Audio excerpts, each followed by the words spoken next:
Hi everyone, there's Ate Jai here at meron na tayong isang follower at ito po ang kanyang concern. Kaya basahin po natin. Ang sabi niya dito, nagka-anxiety din ba kayo? Malakas ang palpitate, start, at nagka-high blood ba kayo? Actually guys, ang ibig sabihin siguro nito ni ate or ni kuya or ni sir or ni mom na nagkaroon siya ng anxiety. So, nagkaroon siya ng palpitation. So, ito po yung kumakabog po yung dibdib natin. At ito po ba ay nakaka-high blood?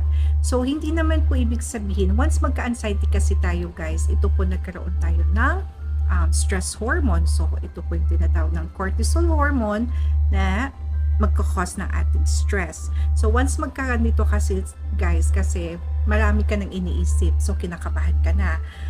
Once kinakabahan ka, lahat yan ay mag-shoot up. Your sugar, your blood pressure. Kaya pag check mo ng blood pressure mo, magugulat ka, hala, high blood na ako kasi tumaas na siya. Pero hindi ibig sabihin guys na kayo ay high blood po. Only the cardiologist, doctor po para mag-confirm or mag-diagnose sa inyo na kayo ay may high blood. So you have to monitor muna, papacheck up, unless kung tuloy-tuloy pong tumataas palagi ang ating BP. So, tandaan natin guys, kapag inatake tayo ng anxiety, kagaya ko, I've been into a panic attack for more than 8 years or 9, pero nakaya ko siya. Nung una is sobrang hirap, but nakaya ko siya. Of course, with the prayer yan. No, hindi yan nawawala. Kapag inatake kasi tayo ng anxiety guys, make sure po ay relax. Relax lang kahit sobrang hirap siya intindihan. Kailangan mong kalmahin ang sarili mo. Kausapin mo sarili mo na okay ako.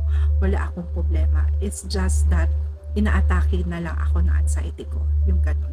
Kahit mahirap kausapin, i-embrace ang sarili na nasa sitwasyon ka na inaatake ng anxiety. Kasi the more mo siyang iniisip na takot, inuunahan mo siya lalo kang matatakot. Kaya kailangan i-ano mo yung sarili mo na hindi ka matatakot, no? Parang ganun, i-convince mo ang sarili mo.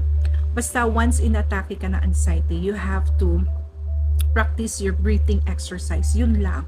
So, kailangan ng proper of breathing. So, you deep inhale through your nostrils sa ilong and then exhale no lip na breathing dun sa mouth natin like ganun po yun, ha? So, inhale, then exhale. Yan. So, meron yung pwedeng nyo i-follow sa mga Facebook or YouTube, yung parang breathing box. So, merong seconds kung ilan for inhale and then ilang seconds din for exhale.